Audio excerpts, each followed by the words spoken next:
Hello and welcome friends. मैं हूं आकाश कोटनाला। आप देख रहे हैं yoga and Ayurveda science YouTube channel. दोस्तों, आज फिर से न्यू टॉपिक न्यू लेक्चर लेकर के मैं आपके बीच उपस्थित हूं। आज हम यहां पर दर्शन सीरीज के अंतर्गत चारवाक दर्शन में वर्णित ईश्वर के स्वरूप के बारे में जानने वाले हैं। आप सभी को बता दें, दर्शन हो या फिर योग के अन्य ग्रंथों से संबंधित आपको ढेरों सारी वीडियोस चैनल पर दी गई हैं। आप इन्हें देख सकते हैं, कुछ नया सीख सकते हैं। हमने चारवाक दर्शन की सीरीज प्रारंभ की है, जिसके अंतर्गत हम यहाँ पर अभी तक आपको चारवाक दर्शन का परिचय, चारवाक दर्शन में वर्णित प्रमाण, चारवाक दर्शन के अनुसार जगत का स्वरूप, ये सब के बारे में हम चर्चा कर चुके हैं। इसको आगे बढ़ाते हुए आज हम यहाँ पर ईश्वर के स्वरूप के बारे में जानेंगे कि चारवाक दर्शन ईश्वर को किस प्रकार से परिभाषित करता है, क्या मानता है या नहीं मानता, या फिर क्या तर्क यहाँ पर देते हैं। ये सब के बारे में हम यहाँ पर जाने उससे पूर्व हम अगर चारवाक दर्शन का परिचय यहाँ पर रिपीट करें तो जैसे कि आप जानते हैं, पहले भी हम चर्चा कर चुके हैं, चारवाक दर्शन भारत का एक अत्यंत प्राचीन दर्शनों में से एक माना जाता है। तो जितने भी हम अनेकानेक जो दर्शन पढ़ते हैं, लगभग आस्तिक और नास्तिक 9 दर्शन हम पढ़ते हैं, जिनके बारे में मैं आपको चैनल पर कई सारे लेक्चर्स दे चुका हूं। उनमें से कुछ दर्शन जो कि प्राचीन माने जाते हैं, उन्हीं में से एक जो चारवाक दर्शन है, यह प्राचीन दर्शन माना जाता है। आगे आपको ध्यान रखना है, जैसे कि आप देखेंगे, यह भारतीय दर्शन के अवैदिक दर्शन के अंतर्गत आता है। अवैदिक या फिर वैदिक, आस्तिक, नास्तिक, ये सब के बारे में हम पहले ही चर्चा कर चुके हैं। तो अवैदिक का तात्पर्य होता है कि जो वेदों को न माने। तो यह जो चारवाक दर्शन है, यह जो वेद हैं, यानी कि जो 4 वेद हैं, इनकी प्रामाणिकता को स्वीकार नहीं करता, इसलिए इस दर्शन को अवैदिक अर्थात नास्तिक दर्शन माना जाता है। आपको ध्यान रखना है कि चारवाक दर्शन के अलावा 2 अन्य दर्शन हैं जो कि वेदों को नहीं मानते, जिन्हें कि हम नास्तिक दर्शन के अंतर्गत रखते हैं, जिनमें से एक है जैन दर्शन और दूसरा है बौद्ध दर्शन। तो इस प्रकार से ये सब आपको ध्यान में रखना है। आस्तिक नास्तिक का भी मैं आपको एक अलग से लेक्चर दे चुका हूं, वेबसाइट पर भी आपको पढ़ने को मिल जाता है। आप वहां पर जाकर के इसे और डीप पढ़ और समझ सकते हैं। तो यहाँ पर जो चारवाक दर्शन है, इसका परिचय आपने यहाँ पर देखा। इसका अलग से लेक्चर भी हमने दिया है, जहां पर की चर्चा की है कि इस दर्शन के प्रवर्तक कौन है, किस प्रकार से यहाँ पर तर्क वितर्क प्रमाण आदि की यहाँ पर चर्चा की गई है। आगे यहाँ पर हम अपना जो मुख्य टॉपिक यानी कि ईश्वर का स्वरूप यहाँ पर जाने कि चारवाक दर्शन ईश्वर के स्वरूप को किस प्रकार से दर्शाता है, ईश्वर की किस प्रकार से व्याख्या करता है। तो इसके लिए आप यहाँ पर देखेंगे, चारवाक दर्शन विशुद्ध नास्तिक दर्शन होने के कारण इस ईश्वर के अस्तित्व साथ ही धर्म की भी कड़ी आलोचना करता है। ध्यान दीजिएगा कि जैसे कि मैंने आपको बताया कि जैन दर्शन है या फिर बौद्ध दर्शन है, ये भी नास्तिक दर्शन माने जाते हैं, लेकिन वो विशुद्ध नास्तिक नहीं है, क्योंकि वो सिर्फ वेदों को नहीं मानते, बल्कि वहां पर ईश्वर की चर्चा की गई है। जैसे कि बौद्ध दर्शन महात्मा बुद्ध को भगवान मानते हैं, या फिर जैन दर्शन महावीर स्वामी या फिर ऋषभदेव आदि को भगवान मानते हैं, उनमें तीर्थंकरों को भगवान माना जाता है। तो इसलिए वो नास्तिक दर्शन तो है, लेकिन विशुद्ध नास्तिक नहीं है। जबकि जब हम चारवाक दर्शन पढ़ते हैं तो यह विशुद्ध नास्तिक दर्शन है, क्योंकि न ये वेदों को मानता है और न ही ये ईश्वर की प्रामाणिकता को स्वीकार करता है, और न ही ये स्वर्ग नरक आदि की चर्चा करता है, अर्थात इनको भी नहीं मानता। तो आस्तिक नास्तिक मैंने 3 प्रकार के आपको पहले ही बताए हैं, आप उस लेक्चर को जरूर देखिएगा। तो ध्यान दीजिएगा कि जो चारवाक दर्शन है, यह कैसा दर्शन है, विशुद्ध नास्तिक दर्शन है। इस कारण यह ईश्वर का अस्तित्व स्वीकार नहीं करता।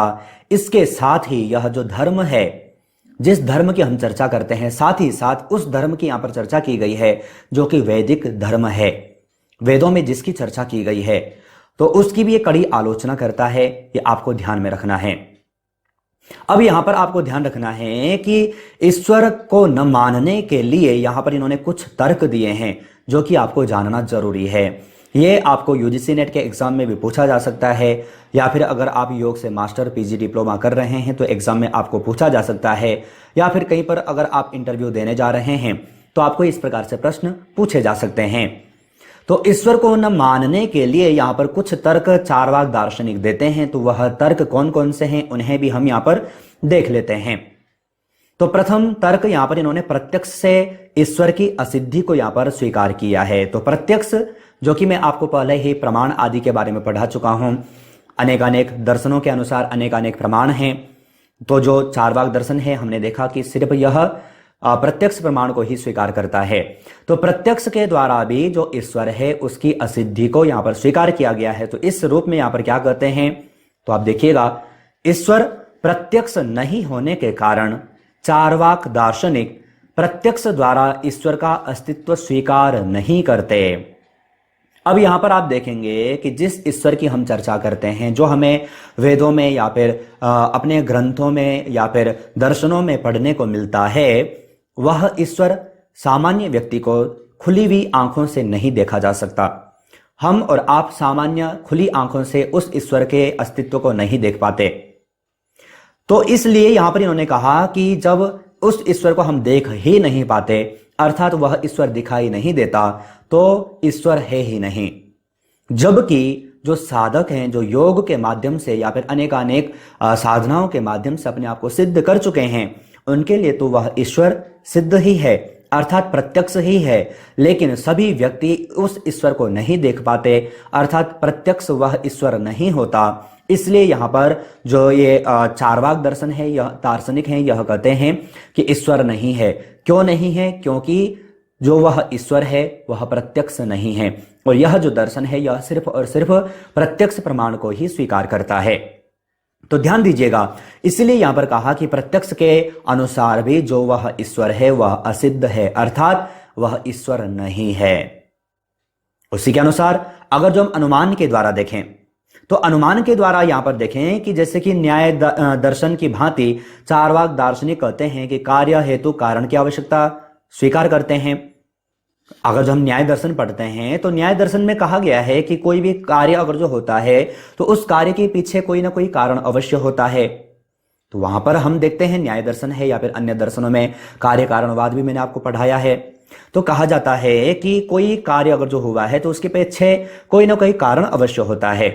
इसलिए जो अन्य दार्शनिक हैं वह ईश्वर को मानते हैं, कहते हैं कि ये जो जगत है इसे बनाने वाला कोई अवश्य है, इसलिए वो ईश्वर की मान्यता को स्वीकार करते हैं। जबकि चारवाक दार्शनिक आप देखेंगे कहते हैं कि न्याय दर्शन की भांति चारवाक दार्शनिक कार्य हेतु कारण की आवश्यकता नहीं मानते, अतः ईश्वर का अस्तित्व स्वीकार नहीं करते। तो यहां पर जो ये चारवाक दार्शनिक हैं यह कहते हैं कि किसी भी कार्य के पीछे किसी कारण की आवश्यकता नहीं होती, इसलिए यहां पर ईश्वर नहीं है। मैंने आपको चारवाक दर्शन के अनुसार जगत भी बताया। जगत आप देखेंगे तो वहां पर उन्होंने कहा कि जिस प्रकार से पान के पत्ते या फिर कत्था आदि के माध्यम से लाल रंग की उत्पत्ति होती है, वैसे ही यह जगत भी उत्पन्न हुआ है, अर्थात इस जगत को उत्पन्न करने के लिए किसी ईश्वर की आवश्यकता नहीं है। तो ऐसा जो मत है वह किसका है? चारवाक दर्शन का है या फिर चारवाक दार्शनिकों का है। अतः यहां पर कहते हैं कि अनुमान द्वारा भी वह ईश्वर नहीं माना जाता है, क्योंकि अनुमान को यह प्रमाण स्वीकार नहीं करता, कहता है कि यह तो संदेहास्पद है, कैसे हम इसको स्वीकार करें। तो ध्यान दीजिएगा, अनुमान के द्वारा भी जो चारवाक दर्शन हैं, जो चारवाक दार्शनिक हैं, वह ईश्वर के अस्तित्व को स्वीकार नहीं करते। अब तीसरा भी हम यहां पर देखते हैं, तो तीसरा यहां पर शब्द के द्वारा भी यहां पर ईश्वर के अस्तित्व को असिद्ध माना गया है। कैसे? तो देखें, चारवाक दार्शनिक शब्द प्रमाण का अस्तित्व स्वीकार नहीं करते, अतः ईश्वर का अस्तित्व स्वीकार नहीं किया गया। तो जो चारवाक दार्शनिक हैं ये शब्द प्रमाण को भी नहीं मानते। शब्द प्रमाण का तात्पर्य क्या है वो मैं आपको पहले ही बता चुका हूं, जो वेदों में बताया गया है या फिर किसी अन्य जो श्रेष्ठ पुरुष हैं, महानुभाव हैं, उनके द्वारा जो कहे गए शब्द हैं उनको शब्द प्रमाण कहा जाता है। तो यह जो चारवाक दर्शन है यह उसे भी स्वीकार नहीं करता। तो उसे भी स्वीकार न करने के कारण यहां पर यह जो दर्शन है ईश्वर को नहीं मानता। जबकि हम अन्य दर्शनों को पढ़ें तो वहां पर जब ईश्वर की सिद्धि को स्वीकार किया गया है तो वहां पर शब्द प्रमाण के द्वारा हम ईश्वर को देखते हैं, ईश्वर के स्वरूप को समझते हैं, अनुमान द्वारा हम ईश्वर के अस्तित्व को स्वीकार करते हैं। जबकि जो चारवाक दर्शन है यह इन सब को न मानने के कारण ईश्वर को नहीं मानता, ईश्वर की कड़ी आलोचना करता है, कहता है कि ईश्वर कैसे हो सकता है, अर्थात इस जगत को निर्माण करने के लिए ईश्वर की आवश्यकता है नहीं। अगर इस जगत का निर्माण अगर जो ईश्वर ने किया तो यह जगत सुखी दुखी कैसे है, व्यक्ति सुखी दुखी क्यों है, ऐसी जो तर्क है, ऐसी जो मान्यता है वह चार्वाक दर्शन की है। और इसलिए देखें, ये जो चार्वाक दार्शनिक हैं, हमने पहले भी देखा था, कहते हैं कि यावत जीवेत सुखम जीवेत ऋणम कृत्वा घृतम पिबेत भस्मीभूतस्य देहस्य पुनरागमनम कुतः। यानी कि यह जो देह है यह भस्म हो जाएगा, पुनः आगमन होता है या नहीं होता कौन देखे। इसलिए जब तक जियो, घी भी अगर जो पीना पड़े उधार लेकर के तो भी पियो। तो ऐसी मान्यता रखने वाला ये जो चार्वाक दर्शन है, और आज हम देखते भी हैं व्यवहार में सभी को यही चीज पसंद आती है, क्योंकि होता ही है। इसलिए इस दर्शन को लोकायत दर्शन भी कहा गया, लोगों को प्रिय है। अब कोई व्यक्ति अगर जो आपको समझाए, कोई अच्छे मार्ग पर चलने के लिए कहे, तो आप उसे बुरा ही मानते हैं, धीरे धीरे आप उसे अलग होना चाहते हैं, अलग हो जाते हैं। और कोई अगर जो आपको कहे कि ये करो, ऐसा करो, वैसा करो, मौज मस्ती करो, तो आपको व्यक्ति अच्छा लगता है। तो ऐसी ही मान्यता यह चार्वाक दर्शन रखता है, इसलिए लोगों को यह प्रिय है। और अन्य दर्शन जो कि ईश्वर को मानते हैं, वेदों को मानते हैं, शास्त्र विहित कर्मों को करने की चर्चा करते हैं, उसको लोग नहीं मानते, अर्थात उससे दूरी बनाए रखते हैं। तो ध्यान दीजिएगा, चार्वाक दर्शन के अनुसार ईश्वर के अस्तित्व को किस प्रकार से नकारा गया, यह आपको ध्यान में होना चाहिए। अब आप सभी जानते हैं कि लेक्चर के अंत में कुछ प्रश्न मैं आपको देता हूं, अगर आप चाहें तो इनका सही आंसर वीडियो के कमेंट बॉक्स में भेज सकते हैं। प्रथम प्रश्न आपको दिया गया है, निम्नलिखित में से चार्वाक दर्शन में वर्णित प्रमाणों का वर्णन है। प्रत्यक्ष, अर्थापत्ति, अनुपलब्धि, ये सभी। तो चार्वाक दर्शन में किन किन प्रमाणों की चर्चा की गई है, आप सही आंसर छांट करके वीडियो के कमेंट बॉक्स में जरूर भेजिएगा। दूसरे प्रश्न की ओर चलें, निम्न में से चार्वाक दर्शन किस श्रेणी का दर्शन माना जाता है? वैदिक, अवैदिक, उपयुक्त दोनों, कोई नहीं। तो ये भी मैंने आपको समझा दिया है, आशा है आप सही आंसर छांट करके वीडियो के कमेंट बॉक्स में भेज पाएंगे। तीसरे प्रश्न की ओर चलें, निम्न में से चार्वाक दर्शन में ईश्वर की असिद्धि मानी गई है। प्रत्यक्ष के द्वारा, अनुमान के द्वारा, शब्द के द्वारा, या फिर ये सभी। तो सही आंसर क्या है छांट करके वीडियो के कमेंट बॉक्स में भेजिएगा।